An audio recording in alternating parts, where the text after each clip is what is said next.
Tere tulemast kõigile! Ma annan hetke pärast mikrofoni Felix Kornišefile, kes on täna moderaatoriks ja küsib küsimusi, aga enne seda rõhutan veel kord, tehke muuseumile head meelt ja kui teie nimi veel ei ole kirjas, siis pange see siia kirja või lisage oma allkiri.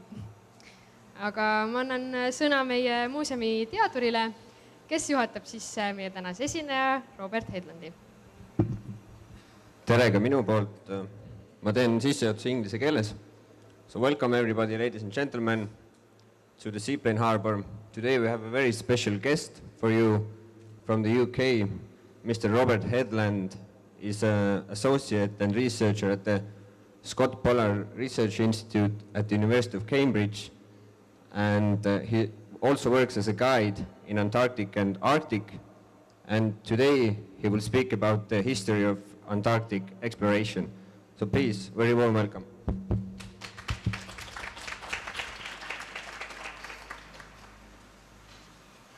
Well, thank you very much. Ladies and gentlemen, I'm a little bit worried. The Polar Club's here. I hope I've got everything correct. I'm speaking about a subject which covers an entire continent, and I hope you'll all be finished and I'll be done well before midnight. But there's quite a bit to cover. And the whole concept of the Antarctic, the continent and things like that, if one begins to look at it from a geographical point of view, and this slide I rather like because of the polar sides of things, the compare and contrast. We have the frozen ocean surrounded by continents and the frozen continents surrounded by oceans. Many of you know, but it's useful to remind ourselves, that Antarctica as a continent is larger than Europe, larger than Australasia, and its separation from the rest of the world is greater than any other continent. Europe, Africa, and Asia effectively joined, North and South America likewise. You can easily look across the Bering Strait and see Asia from North America. Even island hopping and going to Australia, the entire place is intervisible. But here, 900 kilometers separated, and 900 kilometers of tempestuous ocean. figures vary a little bit, 83% of the continent is perpetually ice-covered at the moment. Historically, of course, things have been different. And if one thinks of the ice, with 14 million square kilometers of the Antarctic surface, in winter, the extension of the sea ice, and here is an average idea of it. You've got about another 14 million square kilometers of sea ice, rendering it almost unapproachable. It's variable because, especially these days with climatic change and things, it is tending to become warmer, wetter, and windier. But also, the fourth W, wilder. The variation from the usual weather systems, the extremes of weather in the polar regions, as indeed everywhere else, are becoming more significant. Now that's a bit of an introduction, but back to some fairly fundamental geography, which will illustrate a lot of what I'm going to talk about. A black and white diagram with a few things surrounded in red. I emphasize the continent itself. But so many regions, there are these little islands, the peri-Antarctic islands. South Georgia, where I've wintered, South Shetland, South Sandwich, discovered by Bellingshausen, the northern parts of it, South Orkneys, Bouvetøya, the remotest bit of land on Earth, Prince Edward's, Crozet, Kerguelen, the French ones, some Australian ones, and New Zealand ones. These little dots, these peri-Antarctic islands on the Southern Ocean, are important for several reasons. Many were effectively, for exploration and unveiling, the gateways to the Antarctic. They were discovered early. And the economic side of things. For I'll talk about exploitative periods, seals in the 1800s, whales in the 1900s with these islands. Antarctica is the only continent where you can really put history into these sort of compartments, these stages of exploration, and I emphasize another activity. History does divide rather nicely into these groups. Not perfectly, but it does fairly well. You'll see with all of these, I've put a squiggle. There are no watertight compartments in the historical continuum. But these are dominant features of what happened. Terra Australis, all purely theoretical. When the ancient Greeks thought there were vast lands in the south, when they knew the earth was a sphere, they counterbalanced it.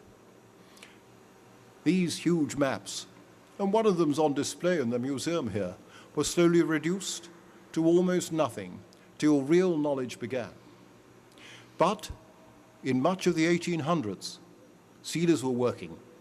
I'll tell you about those. The first exploitative, indeed over-exploitative use of the Southern Ocean.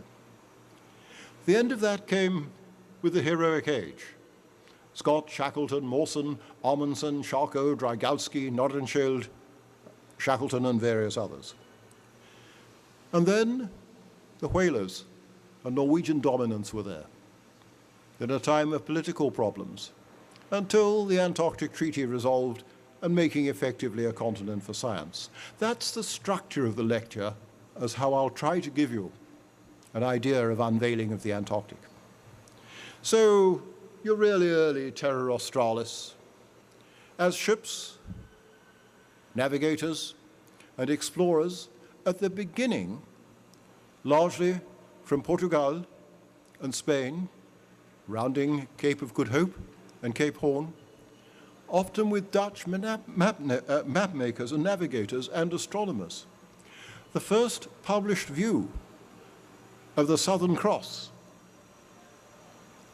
Here we have 1516, published by a Netherlands navigator as a result of getting to know the far, far south.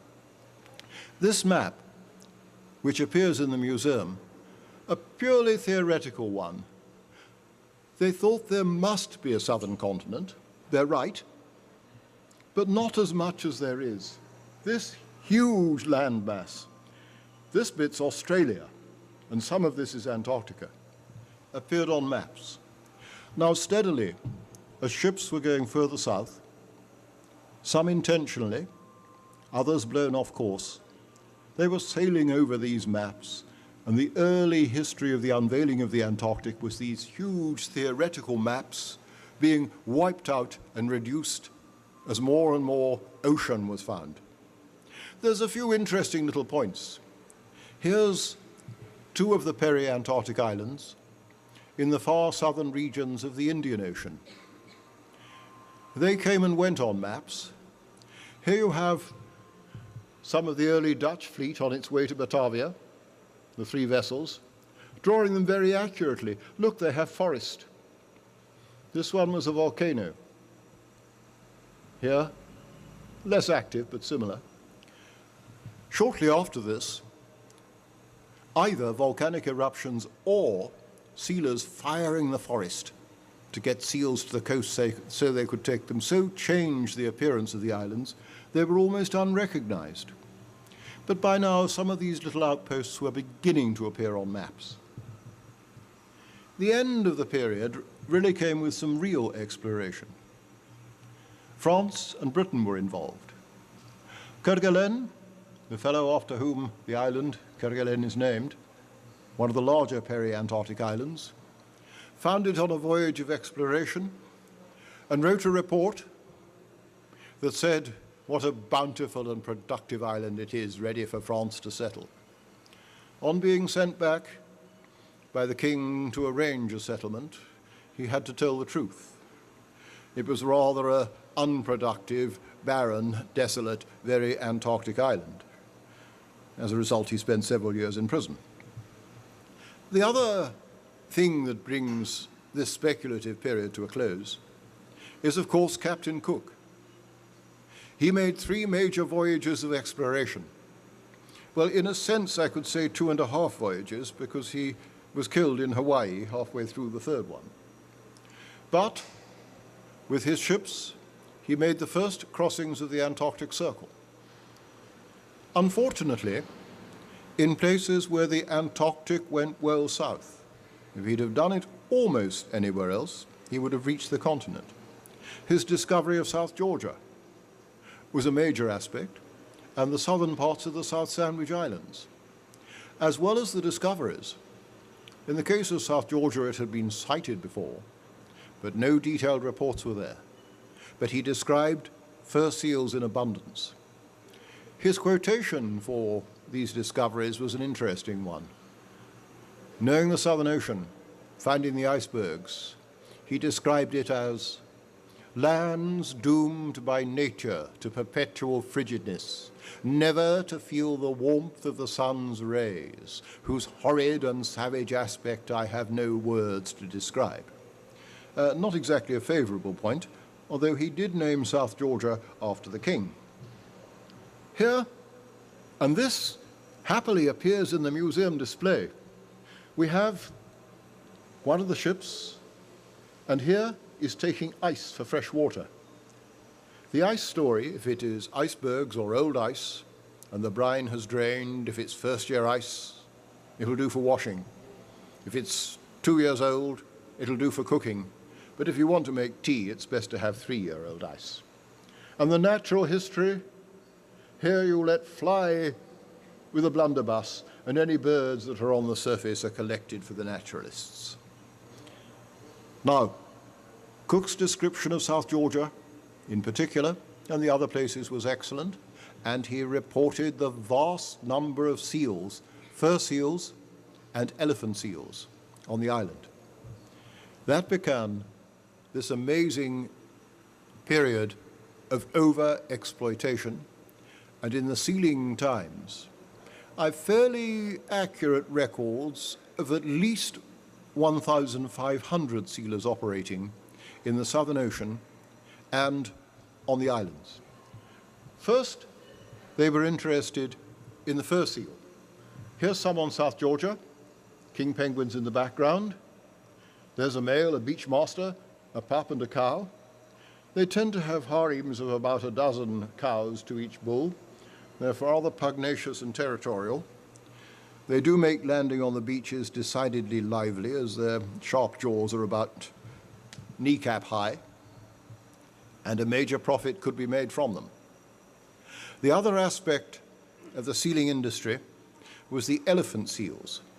These are blubber slugs. The skin is not much worth anything. It's often damaged by fighting, but there's a vast amount of blubber here, which, like the whales, could produce a valuable animal oil. Problem with the sealers. The overexploitation meant that if there was any discovery which had a number of seals, then secrecy was a major part of their industry. They weren't telling anyone what they'd discovered, where they'd gone, to keep the competition out. Of these peri-Antarctic islands, the first landings on half of them were made by sealers, and a third of them were discovered. And indeed, their knowledge and mapping was substantial, often published late. Here's James Weddell, after whom the Weddell Sea and the Weddell Seal are named, and a number of other place names. He was one of the more intelligent sealers, wrote an excellent book and description 8 years after he'd finished, so he could tell all the secrets safely. He also did some amazing mapping. Here's part of the South Shetland Islands. Those of you in the front few rows can see robbery beaches. Within a few years, after the islands were discovered in 1819, the seals had been vastly depleted, and here, with the last stocks of the fur seals, the valuable ones, the sealers spent more time fighting each other than clubbing seals. The other place names, Livingston Island substituted for Smiths, all of these can be identified on modern maps. Weddell, the map was finished in 1823 after he arrived in 1819, is the basis of many existing ones. Even Deception Island, as you can see by the shape of it, is an open crater of a volcano. Here's the caldera. Indeed, that erupted seriously in 67, 69, and 71. An interesting aside from James Weddell's accounts, which included meteorological, sea ice, some biological, and various other descriptions of the South, was the Weddell seal. This is from his book. Now, unfortunately, it's not a very good specimen. I don't know what they thought. I think the idea was get as much stuffing in it as you possibly can. That's many times natural size. He was out of the port of Leith in Edinburgh, and the skin of that one, fortunately they've removed the stuffing, is still alive and well in the Edinburgh Museum. Now, during this period of sealing, 1,500 voyages, there were a few scientific and exploratory voyages. Counting everything, and being very generous, I think for 1,500 I can find about 25. Some were extremely important.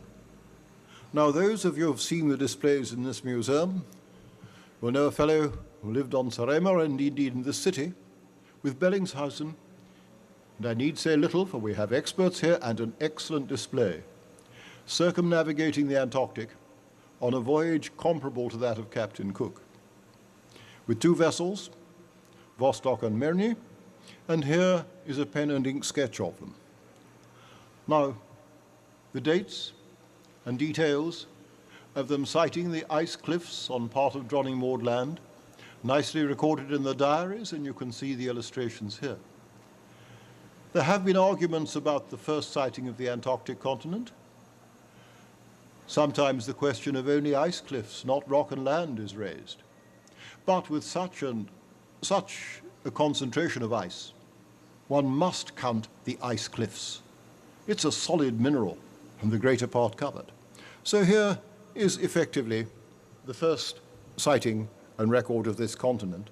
And from then, the huge theoretical maps could begin to build up as practical ones. I mentioned the sealers' records. There's only, with all these voyages, barely a dozen books published. And one or two of these are highly imaginary. This is a good example. Here's the wreck of the Blendon Hall, a sealing vessel in islands well south by Alexander Grieg, one of the passengers, from a journal kept on the islands and written with the blood of the penguin. And look at how they illustrate the elephant seal. I don't know what the artist, who was obviously not on the ship, had been drinking, but this was some sort of popular concept of what the sealers did. Thus, the enormous difficulties of what they were, where they were, and what happened when you get literature like this. The theme of the lecture, however, Unveiling the Antarctic. And this map, by a Victorian society in Britain, the Society for the Diffusion of Useful Knowledge, published maps throughout the world. Here we have one dating, I think, 1833. An honest map, for now these huge theoretical maps had gone down to almost nothing. South Shetland's Antarctic Peninsula had been discovered and mapped. South Sandwich, Cook and Bellingshausen, South Orkneys, South Georgia. Here's Kerguelen. Some of the other islands, Auckland, Campbell and Macquarie, and there's Emerald Island, that's on the map, but it doesn't exist. You get non-existent islands as well to complicate things. But look, it's an honest map. It doesn't put anywhere where it doesn't know anything exists. By then, trade and navigation in the southern regions of the Earth was increasing. And interestingly, 3 national expeditions in 1837, 38, and 39 all set out with similar objects. 1837, Jules Sébastien César Dumont d'Urville from France. Here he is, with 2 vessels. Here we have Adèle, and here we have Crozier vessel. They landed on the Antarctic coast on a little island that is now the basis of the French claim to Antarctica. The United States expedition was next. That was with Charles Wilkes. Here he is, United States Exploring Expedition it was called, to cover all the oceans of the world, particularly the Pacific Ocean, where hunting for the sperm whale, the Moby Dick story, was becoming significant. There were problems with the expedition. The commander made himself a little unpopular. But 2 vessels, from its total of 6, sailed south, and we have some quite amazing views from the unveiling of the Antarctic. Cruising along the coast to the west of the Ross Sea. Interestingly, the dog was called Sydney, and they got him in New South Wales, but going through the pack, mapping as they went. They met, but did not make contact with the French expedition. There's various stories about this. But maps published by Wilkes had vast amounts of territory along that coast. This went a little bit wrong because James Clark Ross from Britain in 1839 also sailed 2 ships, Erebus and Terror, along this coast. These were the ships also involved in the exploration of the Northwest Passage, and indeed they're still there. In the vicinity of where Wilkes had surveyed, Ross sailed right through his land. Unfortunately, Wilkes at that time of year had been carefully mapping the edge of the pack ice. Ross also, as were all 3, was determining, as far as he could, the position of the South Magnetic Pole. And he was fortunate. Sometimes there are good ice years, sometimes bad ones. He had a good one. Reached the Possession Islands, in what's now the Ross Sea, and continued eventually south to Ross Island, which is the basis from where Scott's expeditions were. This is a watercolor. Notice the caves that was painted on the expedition. Here's raising the flag, called it Victoria Land. There's the penguins and everybody looking a bit jolly. And here's a photograph I took 4 or 5 years ago. Here's your caves. Penguins are still here. The flag must have been somewhere up there, but of course there's no sign of it.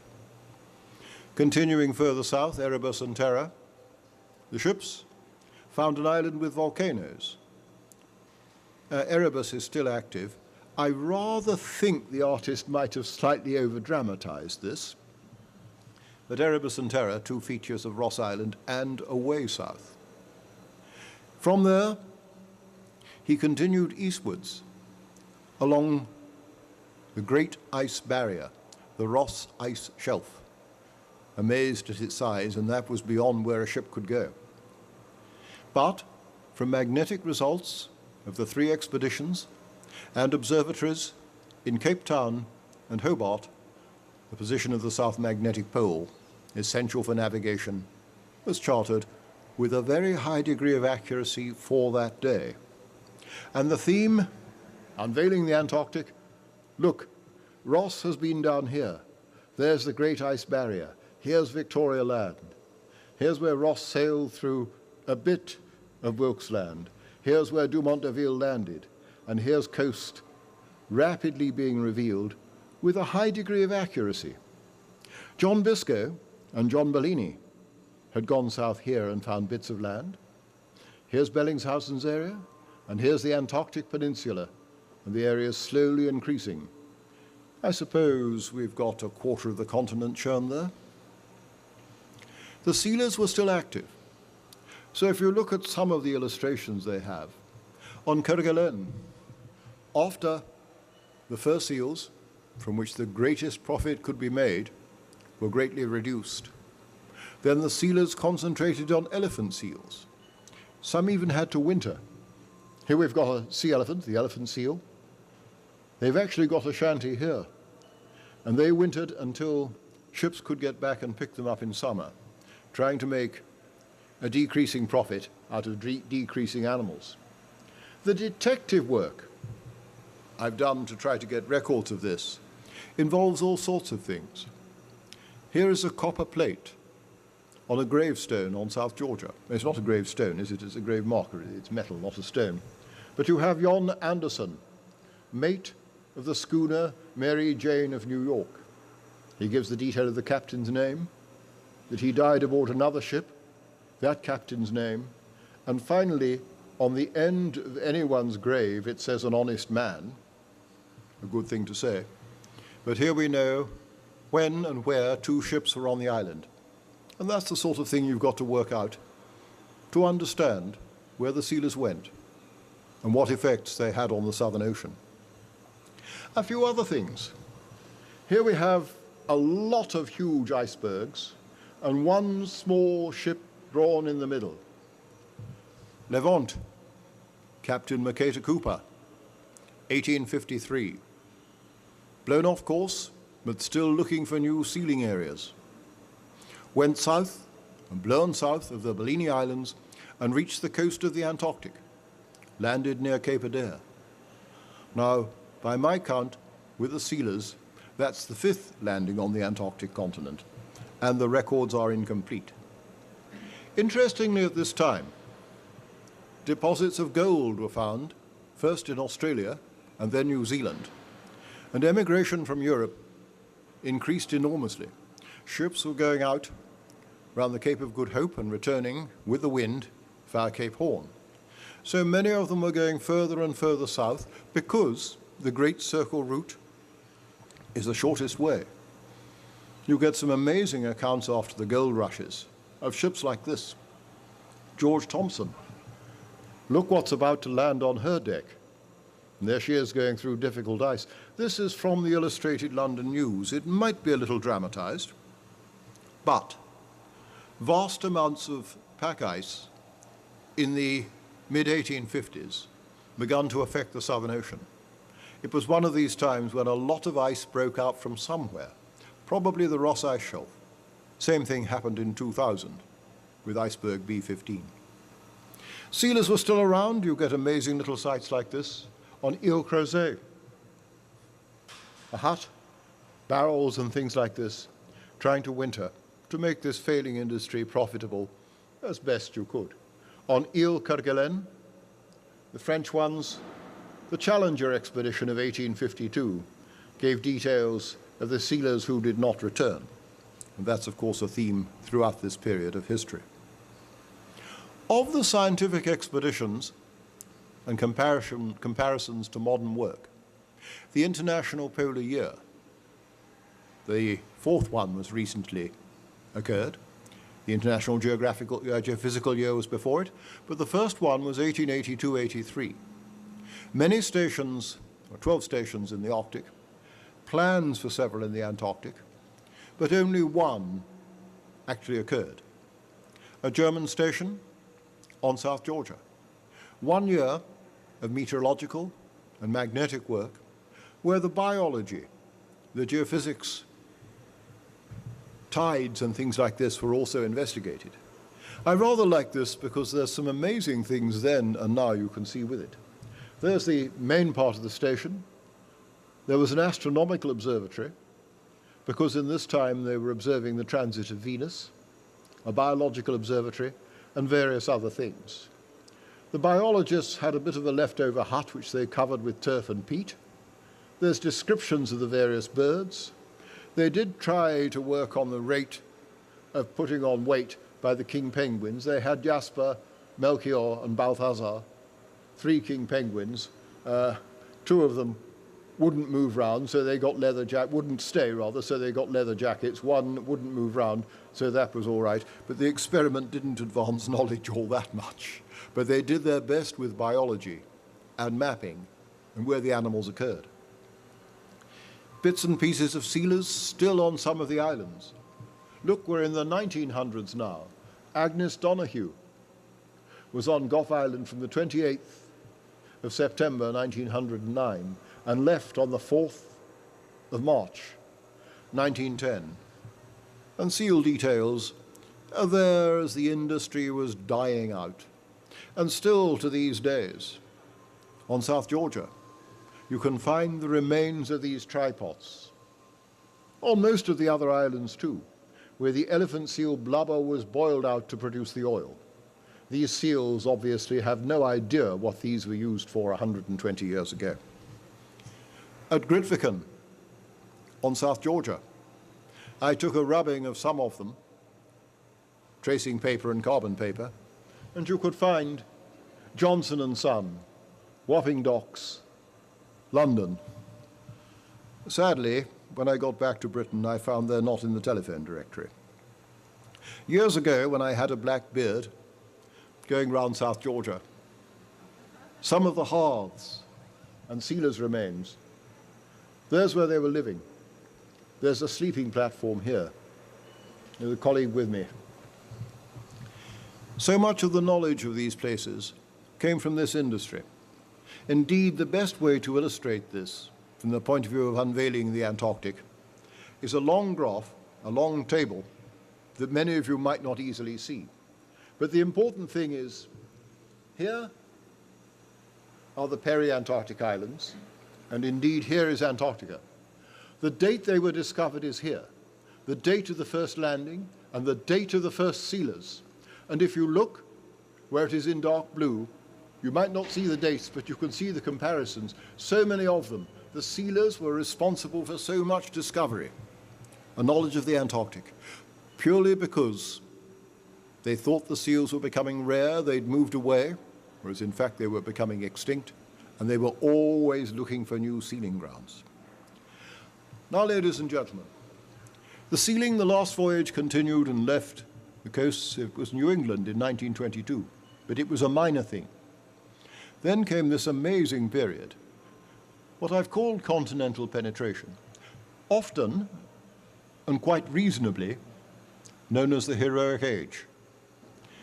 I prefer continental penetration because exploration of the interior of the Antarctic continent was a major aspect of it. And in every age, ancient and modern in polar exploration, there are heroes. They weren't just confined to this brief period. It had a practical beginning then, and you see the date I've put for the end. As with much exploration throughout the world, it finished, or largely slowed, during the First World War. The over-exploitative industries, whaling was another, were beginning to look south, for the whales were scarcer in the Arctic. And a Norwegian expedition with 3 vessels, Jarsen, Hurtar, and Castor, I rather think the artist might have exaggerated the icebergs, but there's the ships, were looking to see if they could extend south. Because after the discoveries of Sven Foyn and the modern whaling harpoon, this had become practical. The maps, Carl Anton Larsen, master of Jarsen, produced this one. South Shetland Islands, pretty good. South Orkney Islands here. The Antarctic Peninsula is beginning to show well. Unfortunately, there isn't a very convenient gap here. He'd missed quite a bit. But he'd got far south on this difficult coast. He was reporting large numbers of whales, but not the sort that were practical with the equipment he had to catch. The inventions to do this would take only a few years. More about that in a few moments. That, with Scottish and Norwegian whaling reconnaissances, was the practical beginning of the heroic age. The theoretical one was the 5th International Geographical Congress in London, which passed a resolution, a very important one, but it's a little bit difficult to read there, so let's have a look at it. This Congress records its opinion that the exploration of the Antarctic regions is the greatest piece of geographical exploration still to be undertaken. It goes on to suggest right at the end this should be completed before the end of the century. So the scientific societies, the various geographical societies, had their minds concentrated on this unknown continent. Likewise, there was an enormous amount of public interest. Many plans, some good and practical, some that came to fruition, and some absolutely hopeless turned up. I like this Paris newspaper. This was the idea of finding the South Pole by balloon. And there we've got the walrus and the polar bear on the South Pole. Well, frankly, ladies and gentlemen, a few people still don't have this straight. The first of the expeditions of this period was an interesting one, from Belgium. Here's Gaston de Galache de Gomery with the vessel Belgica. sailed down the Antarctic Peninsula, continued south, and caught in the Bellingshausen Sea, previously explored with the discovery of Peter I Island and Alexander Island, and wintered there, the first men to winter south of the Antarctic Circle in difficult circumstances. The paintings and drawings they made on the way south, and the place names with accurate navigation are very much on the charts. The unveiling of that part of the Antarctic was done by high quality by the expedition. The ship, here she is beset in the ice, making a slow drift where the current takes her. Not pressed, not sunk, nothing like this, but a difficult period, until, after winter, the next summer and late in the summer, she was freed. Two significant men aboard, apart from Adrian Galashta Gormary. Roald Amundsen was the first mate from Norway. Equipment, all the supplies and things of this nature, things he'd read about and worked theoretically were his. We have sledges, the beginning of the pyramid tent.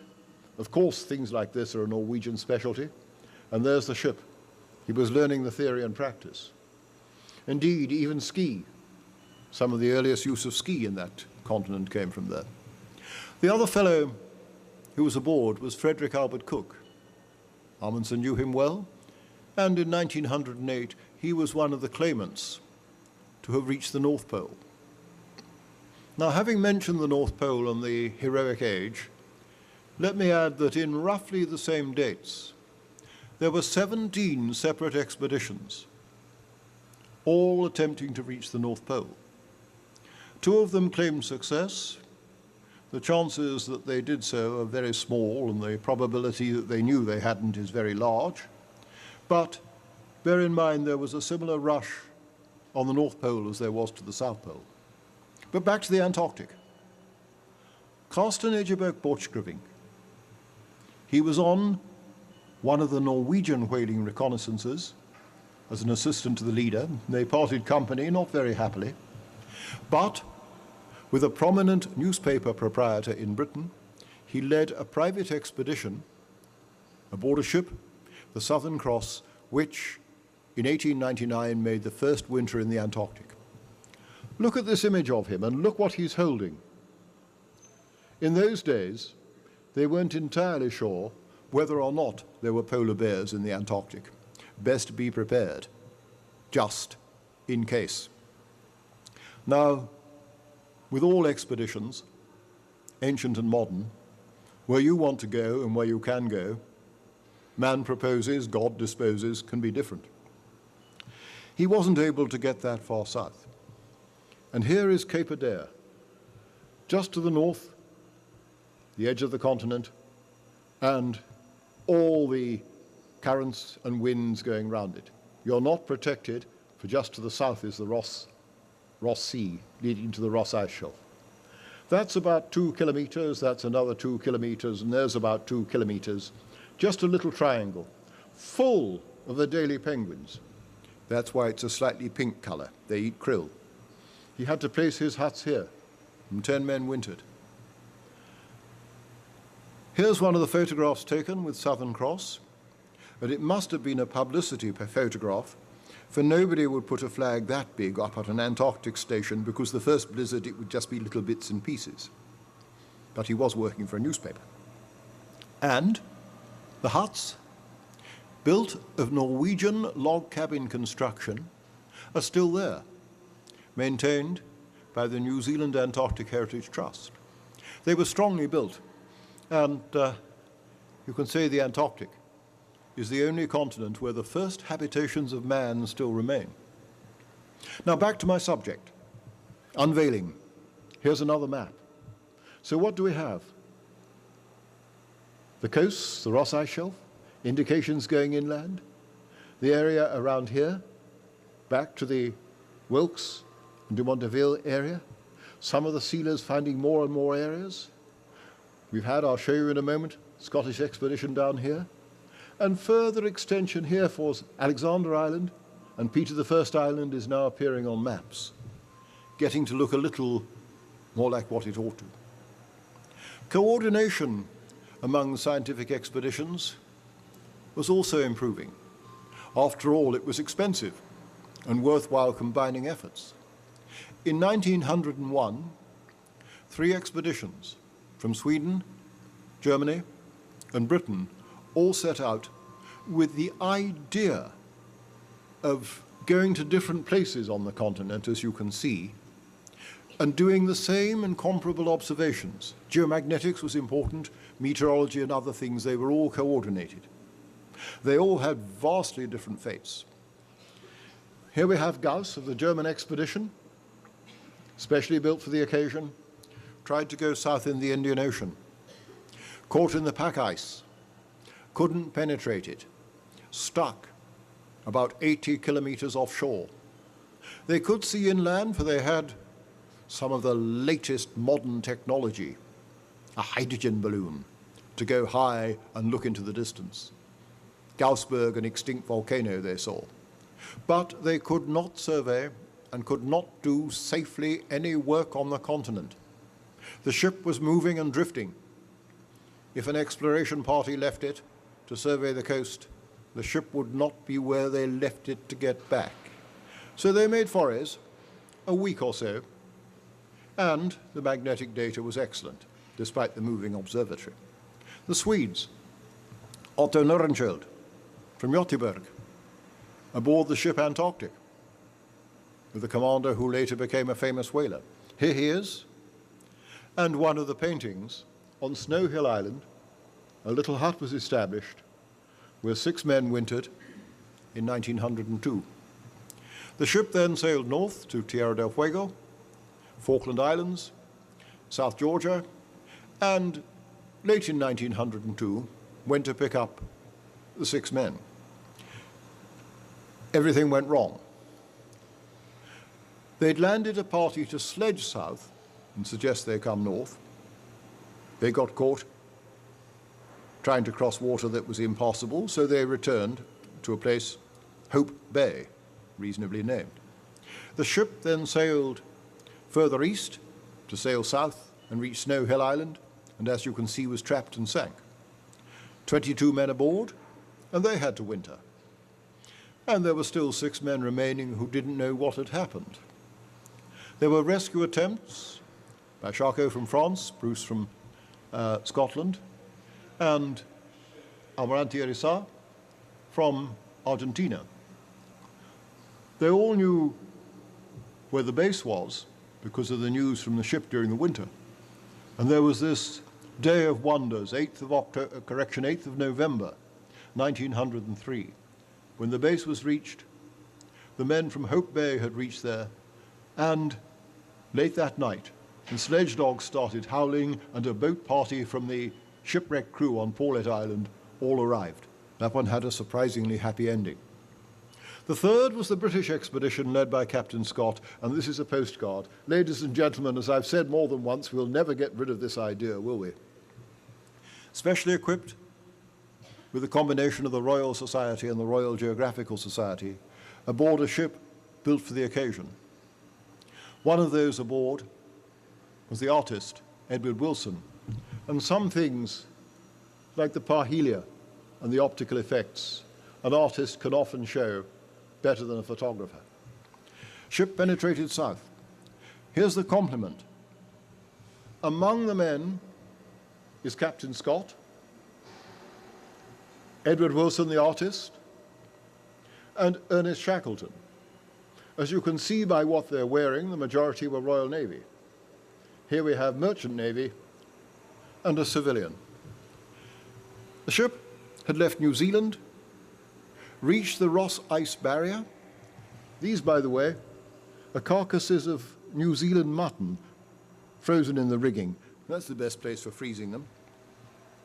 Once again, reaching the barrier, the Ross Ice Shelf, they wanted to know how far inland it extended, so they used the same technology, a hydrogen balloon, and could see no end to it. As Herbert Ponting says in his film of Scott's last expedition, it's bigger than France. The ship then moved to Ross Island to anchor safely for the winter, stayed there one winter, exploration which reached the polar plateau and found in the interior this high plateau was one of those heading forth. Scott, Shackleton and Wilson also went south for the extent of Victoria Land. Wilson produced some amazing sketches, first done in pencil and then coloured in the hut when he had heating and light to produce them. Throughout his time in the south, he was doing pencil sketches and illustrations. There you have the full moon. And here, the idea of sledging in a difficult blizzard. Standard sledge, they had sledging flags. Indeed, the museum here has a sledging flag on display. Those were useful because it was hard to see who was who. You were all wearing the same clothing. But the flag gave an identification of the sledge. It's perhaps a relic of the old idea of heraldry. They reached the farthest south. Shackleton's sledging flag was a bit larger. There's Shackleton, there's Scott, and there's Wilson. It was sometimes claimed to be a journey to the South Pole, but they didn't have the supplies and equipment for it. It was a journey to see how far the mountains went, and they found the mountains continued. Those three started a journey in this direction on the western side of the Ross Ice Shelf, which all of them continued subsequently in different circumstances. Discovery intentionally wintered for 1902. Man proposes, God disposes, the ice caught her. She couldn't get out for the next winter, so she was there for 1903. The Admiralty then took things over, sent 2 ships south, with the object, if they can't get her out, she's to be abandoned. And she nearly was abandoned. It was only the ice breaking up at the last moment got the ship out. There's almost a shelf meter of publications and details of the maps and surveys from this expedition. After all, it had 2 winters to accumulate them. Those 3 were well coordinated. William Spears Bruce from Scotland was very Scottish. It said the thistle was prickly in his hands. Here's a cartoon of him aboard Scotia, which worked far south in the Weddell Sea and wintered for 1903 on the South Orkney Islands. There she is in Scotia Bay. Bruce set up a meteorological station that began observations on the 17th of March, 1903, and continues to this day. When he left, went to the Falkland Islands and to Buenos Aires, he arranged for the transfer of the station to the British Embassy in Buenos Aires to the Argentine Ministry of Agriculture to continue the data. And the head of the Meteorological Service was very keen on this. Indeed, there was a formal transfer. So we have here, it's obvious who's the cook, the Scottish flag, the British flag, and the Argentine flag. And the Argentines have maintained it ever since. In 1906, they built a prefabricated house there, Casa Moneta, and that still stands of the various historic huts in the Antarctic. Now, France was interested in assisting with the Swedish rescue. On arriving, Charcot's vessel, the Francais in Buenos Aires, found it had been rescued. So here we have Charcot, a major Arctic explorer. Indeed, much of the coast of Greenland was his work. South with Francais, and wintered on Booth Island, similarly making meteorological and geophysical observations and mapping. Here we have a series of French place names. Interestingly, there were no disasters. He was south in the Pourquoi Pas a little later. I'll show you a slide of that. And it seems if you want to be famous in Antarctic history, it's best to have a disaster. Oh dear, what cynicism. Shackleton. He'd been south on discovery with Scott and found a way going a long way south with Scott and Wilson. He was back with Nimrod on his own expedition to attempt to the South Pole, going there in 1907, spending the 1908 winter in the Antarctic, and he had a brilliant artist aboard, George Marston. As soon as the penguins came back, he painted this, the return of the Adelie penguins. Not only this was the sign of summer after that entire winter, it was also a sign of fresh eggs and fresh meat. The journey south was to be the same, beginning with Scott, he and Wilson had made. There's the man-haul harness he used. They had ponies and dogs, but particularly on glaciated areas, it was man-haul. This goes round the waist, roughly around the pelvis, and you haul your sledge up the Beardmore Glacier he discovered, over the polar plateau. The South Pole is 2,935 meters high. Air is thin, and food is difficult. He had enormous problems getting there, and indeed calculated that at 97 nautical miles, approximately 180 kilometers from the South Pole, he would have to return or would starve on the way back, and very nearly did so. There's the photograph at that position, 97 nautical miles from the South Pole. There's 3 of them. There were 4. Number 4's holding the camera.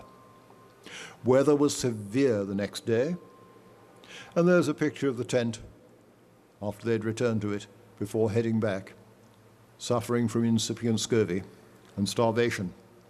When they returned to the ship, this is what they'd looked like. Indeed, one of the subsequent pictures is of Shackleton looking very severely affected by it. And the caption, just back from the South Pole, or at least near the South Pole. This tramp became in afterlife the famous Sir Ernest Shackleton. On arriving in London, there was a dinner hosted by Captain Scott, Shackleton present. He was knighted like King Edward VII, and the menu's interesting.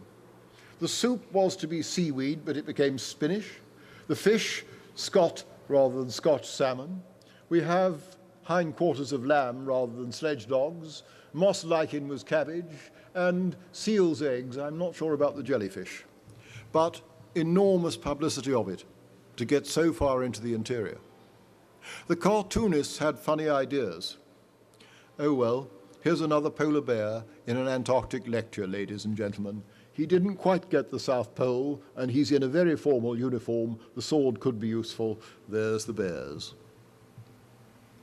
Charcot, the Frenchman, aboard Pourquoi Pas, extending his explorations in the Antarctic Peninsula, did another successful winter.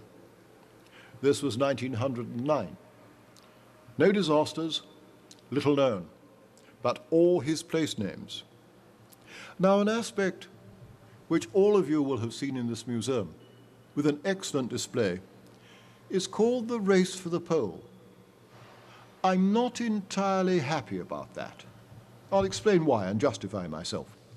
For here's a newspaper, Punch in London, with all the penguins dressed up as though they're going to a horse race as to whether Scott or Amundsen will make it. It's a very popular conception. And Roald Amundsen, who'd been on the Belgica expedition to the Antarctic, spent 3 winters going through the Northwest Passage and learnt much about the Arctic there, was heading to the North Pole, as he advised, to repeat Nansen's journey. In fact, believing that either Cook or Peary, or possibly both, had reached the North Pole, he was heading for the South Pole. Here he is, the sort of garments he'd developed from what he'd learnt from Inuit in the north and various other things. These are polar bear fur trousers, so we actually have got a polar bear in the Antarctic. An expedition planned very efficiently. 99 days from Framheim to Polheim, his base, the Bay of Whales, on the Ross Ice Shelf to the South Pole and back. There's the photograph here. There were 4 of them at the pole. Again, one is holding the camera. I'm not sure what that dog thinks it's doing. There was a colored version, painted again with only 4, and the Norwegian tent. And you have seen in the museum here a very good representation of it. Look at the Norwegian flag, and I'll tell you a little bit more about this in a few moments. The first summer, when Amundsen's ship was there, Terra Nova, Scott's ship, arrived at the same place. This was after they'd set up Scott's base, with the intention of establishing a separate base to do similar observations on the other side of the Ross Sea. was no point doing that. There was another ship there. Indeed, they became Scott's Northern Party. On Amundsen's second winter, summer, surprise, surprise, surprise, another ship turned up. A Japanese enthusiast, Nobu Sharase, aboard the Kainan Maru, had arranged an Antarctic expedition. He said his objects were the South Pole. He actually made a dash patrol 240 kilometers inland. Here's the Japanese vessel. There's her flag. Found Fram. Much to the surprise of both, I'm not quite sure the artists knew what sea anchors were, but that was the first, I'll say, foray of Japan south. Now back to Captain Scott. His second ship, Terra Nova. The story is well told, and the exhibition here will tell you much. Otherwise, I'd be going on for hours. But the Norwegians had reached the South Pole on the 14th of December 1911. 17th of January 1912, the British expedition reached it, in difficult circumstances. Why I'm unhappy about the race is the Norwegians were quick and efficient and did it very well with the dogs. The British, with their mixed methods of transport, weren't racing in the sense that they were mapping, making geological, biological collections and that sort of thing all the way and surveying carefully. Indeed, a large number of charts came from it. So to call it a race when they were working under different conditions is an interesting concept. Now, Edward Wilson, the artist at the South Pole, was constantly sketching using pencil. That will work regardless of the temperature. And here is a 2-for-1 photograph, for you have the British expedition sketching the Norwegian tent. Here it is again. There's a model of it just outside. And of course, the flag. Norway was very recently independent from Sweden after the dual kingdoms separated in 1905, and he's got the colours on it, just so he doesn't get it wrong. Red, white and blue. About half the flags of the world have that combination. And all sorts of little comments. White line for the ropes and things like this he wrote in pencil. But had he lived, he would have painted this in the hut. The end of it, all 5 died during the return journey. And the quotation, to strive, to seek, to find, and not to yield, is carved on the memorial post. On the return to England, with the scientific specimens, including specimens of, for instance, tropical rainforests, tree ferns and things like that found, the results were written up in considerable detail. The Northern Party had to spend the 1912 winter in very difficult circumstances, but all united and ended up here at the hut. As a result of the loss of 5 members of the expedition, the Lord Mayor of London opened a fund, but a lot of money came in. First, the expedition expenses were all paid. Second, the widows received allowances for life. Then, all the publications, details, maps were all prepared. And there was still money left over. That's strange, especially these days. A memorial was commissioned. His widow was a sculptress, made several statues of him. But Frank Debenham and Raymond Priestley, 2 of the scientists involved, suggested a Polar Research Institute be founded, and that's the origin of the Scott Polar Research Institute, a perpetual memorial to those who died in the pole, and indeed many of you from the Polar Club, and all of you are welcome to use the resources of the library and details. Now, what's happening subsequently? The ideas of crossing the continent. Wilhelm Faulkner from Germany thought of this one, and there was his plan, to sail to the southern end of the Weddell Sea and come out in the Ross Sea, not through the South Pole. His vessel, Deutschland, set out with ponies and dogs with the idea of landing south of the Weddell Sea. Everything went wrong. They'd built the hut, ready for the ship to depart, the winter party to remain and begin the crossing, while the ship sailed around Antarctica to New Zealand and came to pick them up. And then they found they'd managed to build it on a large iceberg that had just broken away. So there was no chance of crossing.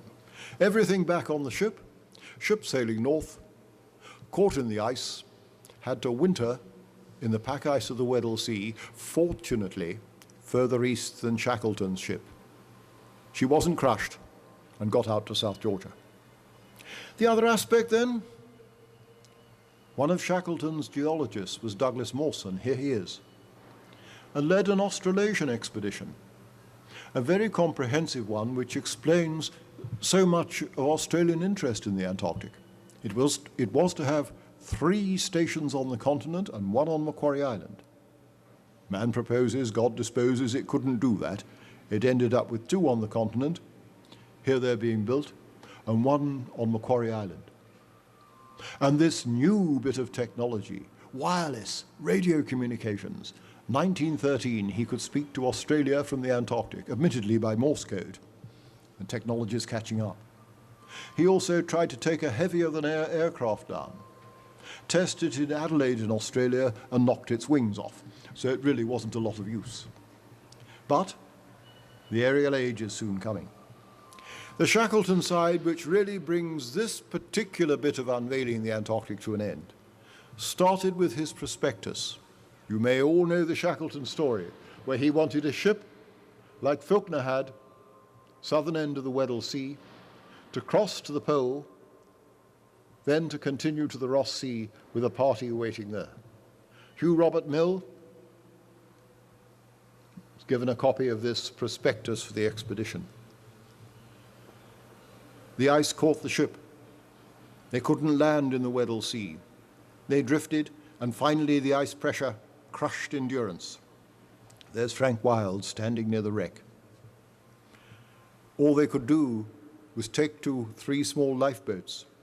George Marston was the artist and painted this. Reached a remote outpost on the South Shetland Islands where nobody's likely to go, for the sealers had all finished with it, Elephant Island. And there, with one of the boats, a journey of 800 nautical miles to South Georgia and 4 rescue attempts, Shackleton was able to extract all 22 men from the expedition. Nothing had gone right, but it was an amazing journal of survival.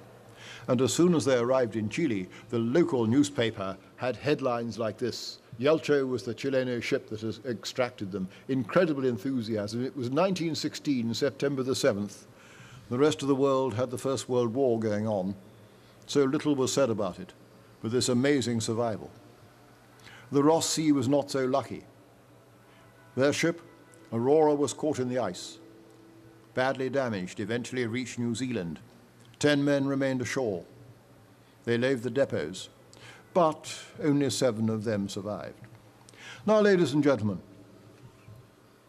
the next stage, after the war, between the wars, in the Southern Ocean, whaling was a major activity, a Norwegian activity which explains why Norway is the only country on Earth with territory in the Arctic and the Antarctic.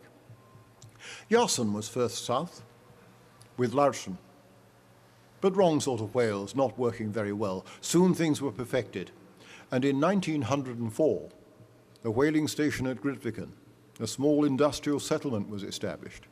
Here it is in 1925. There's 2 whales on the Flensing plan here. These were the factories separating the meat, bone and blubber to form meat meal, bone meal and whale oil, all the tanks for it, and little industrial settlements. There were a total of 7 on South Georgia, 1 on the South Shetland Islands. Here's the South Shetland base, 1 on Kerguelen, and 1 on Campbell Island. This is the crater I showed you when I spoke about James Weddell, with 1, 2, 3, 4, 5 whaling vessels in here, in the pack ice, and the whale catchers taking whales throughout the region. Many whalers didn't return. The nature of the industry meant that cemeteries are on every whaling station. And the whalers assisted science enormously. Meteorology, accurate records started on South Georgia in 1905. Many expeditions were assisted by the whalers. They were a safety net for them. So knowledge of the Antarctic was assisted by the whalers in a very large extent. The discovery expeditions, a British one, set up on South Georgia and throughout the Southern Ocean to preserve the whaling industry. Now think of this. It was a profitable industry, but it was being over-exploitative. To preserve the industry, you must conserve the whales. So it's the front door and back door to the same thing. But when whaling became pelagic out of any national control, then that failed, and we had a similar history to sealers. And to make a long story of whaling short, Leith Harbour, each one of these is a whale catcher. They all have a crow's nest. You can count 1, 2, 3, 4, 5, 6, 7, 8, 9, 10, 11, 12, 13, 14, 15, 16, one out to sea, 17, 18, 19, and probably 20. The catch was well above the maximum sustainable yield. And like the sealing in the 1800s, the whaling in the 1900s brought its own end. You find amazing industrial archaeology like this in places like Deception Island. But so much of the mapping and discovery, and indeed Norwegian influence, came from the whalers. Some statistics, if you don't mind this time of night. The entire Antarctic whaling industry, starting in 1904, really ending in 1987, took over approximately, slightly less than 1.5 million whales. Far, far beyond what could be sustained. Now, it became economically significant, strategically significant in the First World War for the production of glycerin for explosives, and the Second World War for foodstuffs, margarine from whale oil. And competition began for the stations. And this time from permanent stations, 1944, there has been an occupied station on the continent. Before that, it's been discontinuous. Politics comes into it. Here's all the various claims in 1939. The Ross Dependency of New Zealand, part of Terrier-Daly from France, the Australian territory, claims from Drakowski, Germany was never able to ratify, Dronning Maudland, the Third Reich claimed areas here, the British Antarctic Territory, an area left for the United States and claimed by Byrd but never ratified. Politics was getting into it. The Norwegians, with Queen Maud, established their territory and maintain it. All the coast was unveiled, discovered by whalers. Now this is where anyone asleep should wake up. I'm going to say, bring on the dancing girls, because this was when the competition for whale oil and the questions of claims by Chile and Argentina worried the British during the war. In 1943, a secret operation called Operation Tabarin was set up, named after a Paris nightclub, because it's said to involve a lot of night work and was as chaotic as the club. That's the reason why I can bring the dancing girls on too, ladies and gentlemen. And established bases along the Antarctic Peninsula and elsewhere. The first, 1944, Base A. That flag's metal, so it won't blow away. And there's the governor and everyone looking important. And the base is still there. It's now effectively history and a museum and well preserved. Some of the things in it, like primer stoves, I know how to work, but I'm not sure the people who are there these days do. But that's just antiquity for me. The political claims elsewhere. Argentina at the time of Juan Domingo Perón was claiming and had a series of stations up and down the continent and proclamations formally asserting sovereignty and new bases. For instance, here's Marambio, an Air Force base. Chile, likewise, on top of the British claims and the Argentine claims, was claiming territory. Chile is such a long, thin country. Here it is. The center of Chile is said to be just outside Punta Arenas, which is about there, and continues to the South Pole. No other country believes that, and not many other countries believe any of the other claims. And to complicate it even more, the United States became interested. This particular base on Stonington Island is in A, Argentina, B, Britain, and C, Chile territory, and they didn't bother about that. So you have this strange set of circumstances with conflicting territories, none fully acknowledged. Here's a map from the time just before the International Geophysical Year. That bit has A, B, C on it. That has B and C on it. That has A and B on it, to make a long story short. The Norwegians only claimed the coast and the hinterland, not going to the interior. The French had extended to the pole. There's the Australians in two sections divided by France. There's New Zealand, no defined territory in both cases, and Peter I Island, discovered by Bellingshausen, had been claimed by Norway.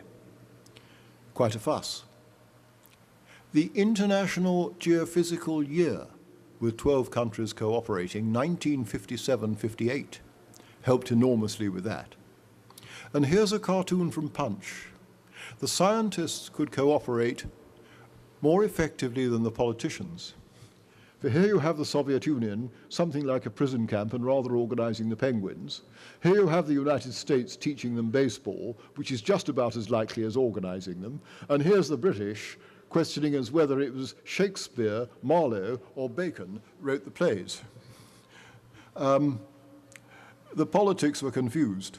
The scientists had an idea of what they were doing.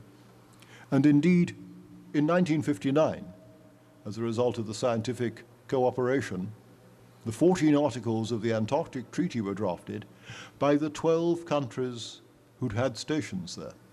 Now the treaty has 53 members, one of which is Estonia.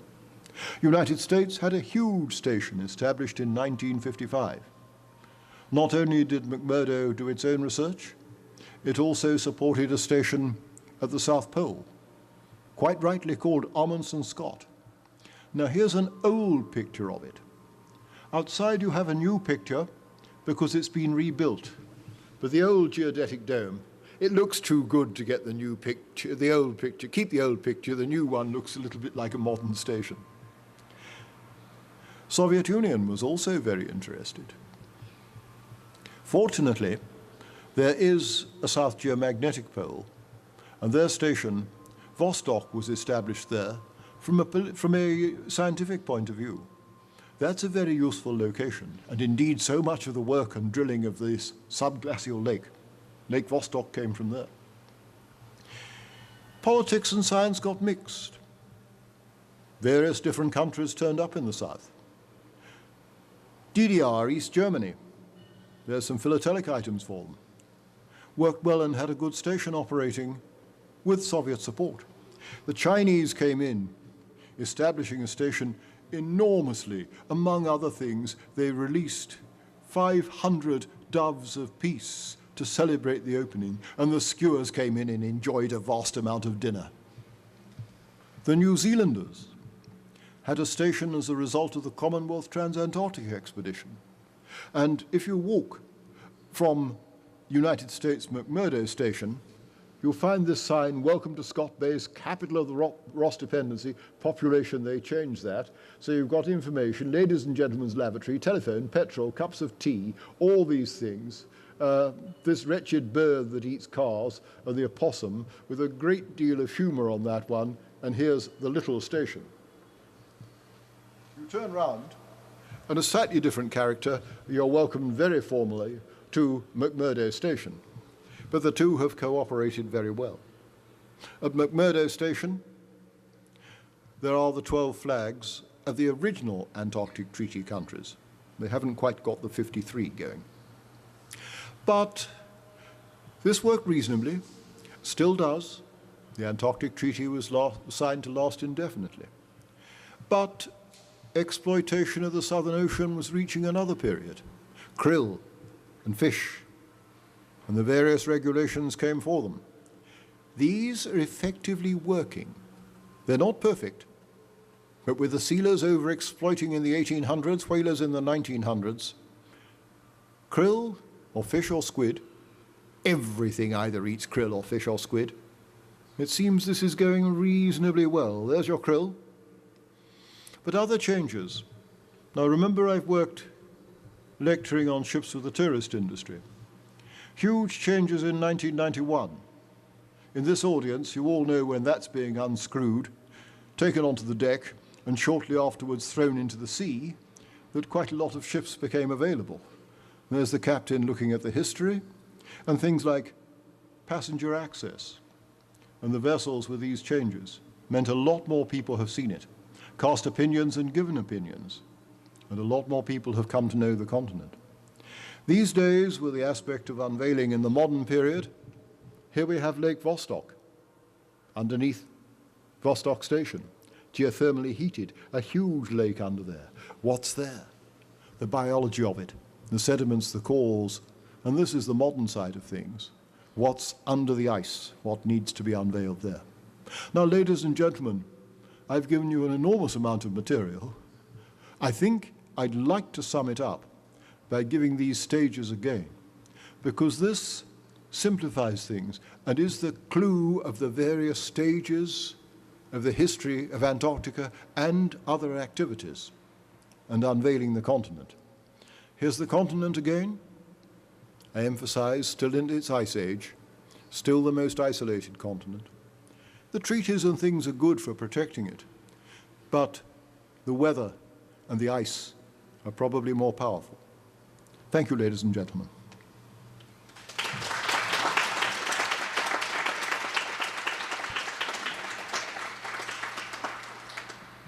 Thank you very much for this interesting lecture. Do you have any questions?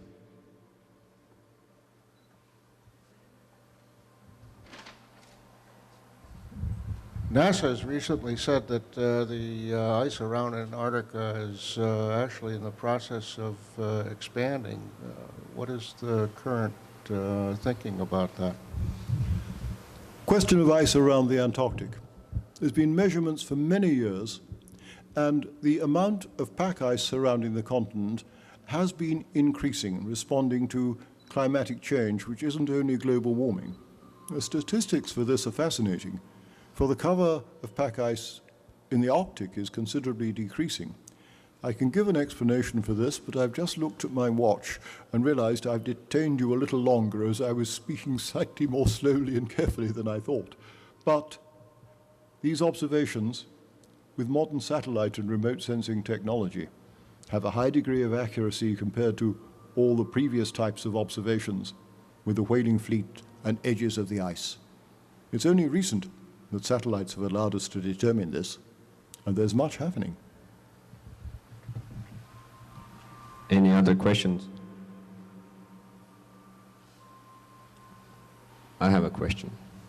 You mentioned that the politics came into play in 1939. How involved was politics before that, at the beginning of 20th century? Beginning of 20th century, the politics, the formal claims by Britain from the Falkland Islands, by New Zealand, by Australia and by France, had all largely agreed. Then the missing area was claimed by Norway and there was no disagreement. That was 5. And then on top of existing claims came Chile and Argentina. During the war, when there was a period when this was thought to be inopportune from the British point of view and very opportune from the Chileno and Argentine point of view, and Germany and the Third Reich also claimed a large amount of territory. That had interest from the whaling point of view. That was in 1939, which stimulated the Norwegian aspect.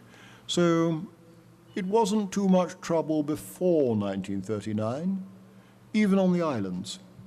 But after 1939, with conflicts over Antarctic territory, with A, B, C, and G, let us add Germany to this one, then it became complicated. Thank you. One more question. From the British point of view, who was the first expedition to set eyes on Antarctica? Was it British or was it Estonia? I won't speak from the British point of view. I'll speak from the historical point of view. The evidence, papers and details, it was the vessels Vostok and Mönch from Bellingshausen's expedition. Had seen the ice cliffs and Drolling Moorland region 3 days before Bransfield. Now, this is an interesting case, of course. Bellingshausen, Estonian background, in the service of the Tsar, background there. But bearing in mind where he lived and the celebrations, no doubt that Estonia can claim that. 3 days before the British. 3 days is quite long enough. Any other questions? I have one more. Today you can see all the scientists working in Antarctica is like a big family. They're friends, they know each other. How was it in the beginning of the 20th century with Amundsen, Scott, Shackleton? Was it more of a rivalry or were they friendly? That's a difficult one, the rivalry and cooperation between the different persons and countries. With the Swedish, German and British expeditions in 1901, cooperation scientifically went very well. Bruce was determined to be very independent, and the Scottish one did the same work but didn't liaise very well. Charcot was an independent explorer in his own right. Scott's expedition had Shackleton for the first winter. He suffered from scurvy and was sent back, as were others, in the second summer. In a sense, there was competition. And Shackleton organized Nimrod expedition separately, wanting to go to areas where Scott hadn't been. Man proposes, God disposes. He couldn't go to the Bay of Whales. He couldn't get in. That's where Amundsen went. That would have put him 60 nautical miles closer to the South Pole. Well, let's say 120. He was going to come back. As he turned round only 97 nautical miles, history could have been different if the ice let him in. But you saw the slide I put up. Had a dinner hosted in London by Scott for Shackleton. So I think it was friendly rivalry. Amundsen was very difficult. The fundraising, the prospectus, the descriptions given to the Norwegian Royal Geographical Society, to King Haakon himself, to Nansen, who owned the ship, was he was going to the North Pole and turned round to the South Pole, was an enormous surprise. There's no way one can call that cooperation.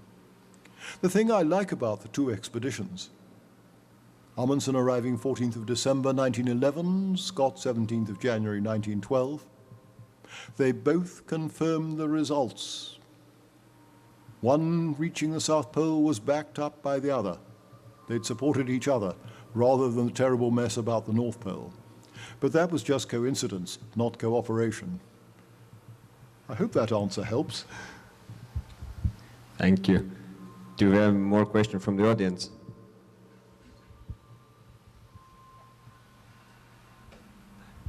Yeah, you briefly mentioned tourism, which is a new thing. And it seemed like you were mostly positive about it in the sense that people get to know the continent and get to see it. But does it affect the continent in some sort of negative fashion as well? Maybe even trash or perhaps not just the nature side of things, but also the science that's done there? Yes, that's a question that a lot of people have considered. These days, and for the last perhaps 25 years, the largest classification of persons who have been to the Antarctic are tourists. But most voyages will have 4, might be 5 landings. Each landing is about 3 hours. Each are quite well controlled. None of them winter, even accidentally these days. So to measure the human effect on the continent, you can use man hours, or perhaps these days I should say person hours, how long they are there. A scientific base with a winter population, 365 days, multiply that out for the scientific staff. And the duration of the passengers of tourism ashore is slightly less than 1% of all human presence. They have no bases. I cannot say they conduct no science, but they have no land experiments or things like this. They've assisted scientific programs quite a bit. Their effect on a station can be mixed. In the old days, we took half a day to get everything ready when they came. A lot of staff were involved in looking after them and answering questions when they were there. On my base, we had 16 men wintering, and if you've got 100 passengers, you've got to look after them. And to be absolutely honest, it took half a day to get over the hangovers. But the educational aspects, how members of the International Association of Antarctic Tour Operators are giving the practice, the reasons for conservation, and quite a few regulations and principle, and then actually seeing it, getting to know the place. I think in the educational point of view, generally, it has more advantages than disadvantages. Now, passenger ships, Lindblad Explorer was one, have sunk. Other expedition vessels have done the same thing. So there are adverse impacts and effects. But looking at the number of vessels going south, and some of the scientific ones that have also been south, and the number which have such disasters, it is relatively small. So I suspect, from the educational point of view, to getting to know it, to become an ambassador for the Antarctic, the tourism, as it is now regulated, is more of an asset than a disadvantage. Sorry, that was a long answer.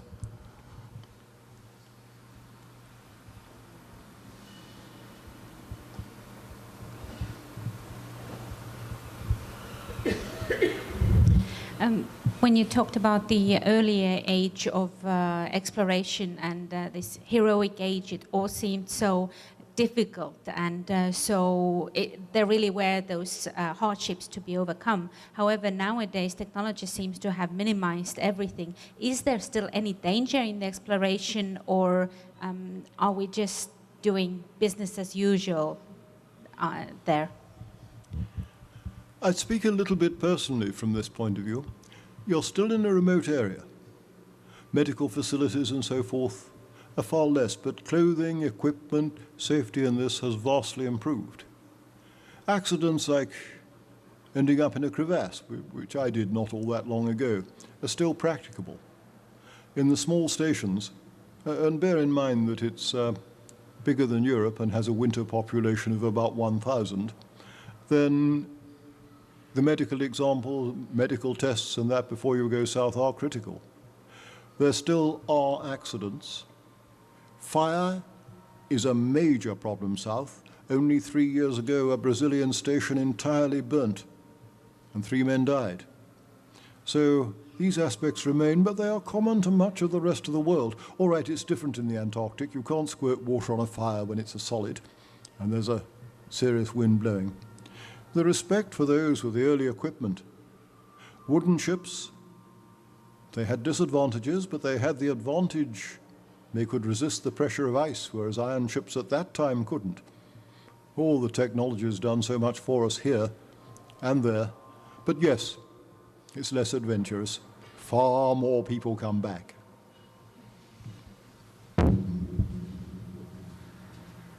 Any other questions?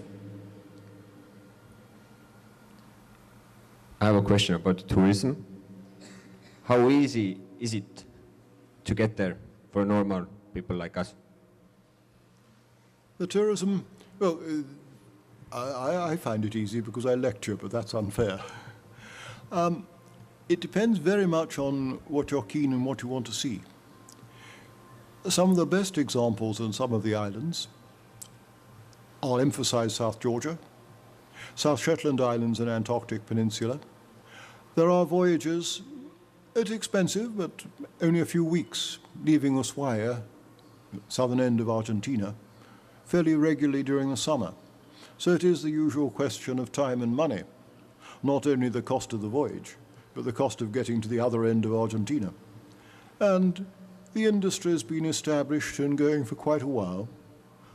At the beginning of summer, there's still the snow melting.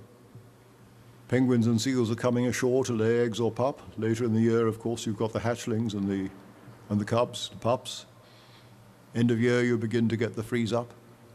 There's so much to see, and it is a question of time and money, but the prices are coming down because the companies are in competition. to start from Australia, New Zealand, or occasionally South Africa, longer voyages, and thus higher prices. But the South American connection and from the Falkland Islands are running quite effectively. Thank you. If there's no further questions, then I think this is a positive note to end our lecture. Just want to thank you, Mr. Headland, once more. Thank you very much.